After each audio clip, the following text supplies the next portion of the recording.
Hey, it's me, your boy Blue Gensiga, and today I'll be doing my Yu-Gi-Oh! Tier analysis for Marincess and Trickstars. Marincess are a water link archetype. They're Cybers types, of course. I don't know why I said of course like it's obvious. But anyways, yeah, they're a water link Cybers archetype. For the pros, they have great boss monsters. Bubble Reef and Coral. Basically all of their link monsters are they're pretty good essentially, except for the one that searches spells, and even then that one isn't really bad. This deck is fairly consistent. It has great protection. If you actually get your combo off right, they have great protection. They have great recycling power, and there's a motorcycle in the background. Anyways, they have great protection and they have great recycling power. I should say good recycling power. It isn't Salaman great levels of great, but it's good.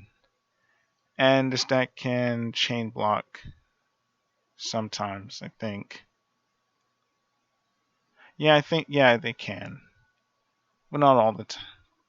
But not all the time. They don't chain block as hard as for hires do. Anyways, for the cons. This deck needs more spells because the only spells you have in your deck are the field spell. And that's the only spell you can actually search off of one of your link ones. This deck, half the traps in this deck kind of suck. And they're like really bad. Somehow the trap that does burn damage is actually better than half of the traps in the deck. And that's pretty sad. I would argue that the best trap is the one that acts like impermanence, and that's about it. This deck is heavily reliant on their field spell because without the field spell, you don't get that great protection. And even then, there are ways to actually out that protection. You can either kaiju the boss monster, you can just get rid of the field spell, which is fairly easy to do. So there's that. And yeah, and they can't play through multiple negates because one thing I noticed when playing this deck a couple of times, if your opponent stops your combo, you wouldn't really be able to, get out your Link 4, your Link 3 with all that protection, with your Crystal Heart, especially if they find a way to actually stop your normal summon. If your normal summon is stopped, you essentially crumble. And I realized this when facing Altergeist, and yeah, that wasn't really fun at all. It made me really upset, and I understand why. Anyways, that's why I would say that this deck is tier 3. It isn't great enough or isn't powerful enough to be tier 2 or tier 2.5. I say this is actually a decent deck. It's a fun deck that you might want to bring to locals. But it's nowhere near competitive level, especially considering the many weak spots it has. Or I guess weak points it has. Anyways, next, Trickstars. They have great boss monsters. They have great main deck monsters. They have decent protection. They are incredibly consistent, even with the one light stage and one terraforming. They can inflict a lot of damage, and I mean like a lot of damage.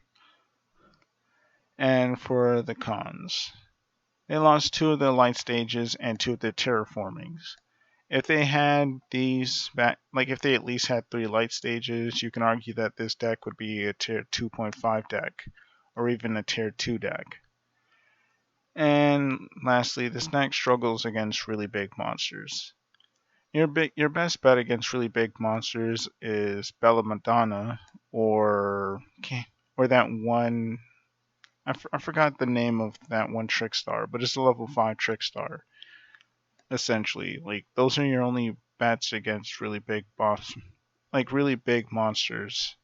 But it's not. But otherwise, it's not really all that bad. Which is why I would say that this deck is definitely a tier 3 deck.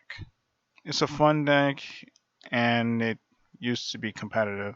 And you can still do a couple of burn loops in this deck, which is a bit annoying to face off against, but it is what it is.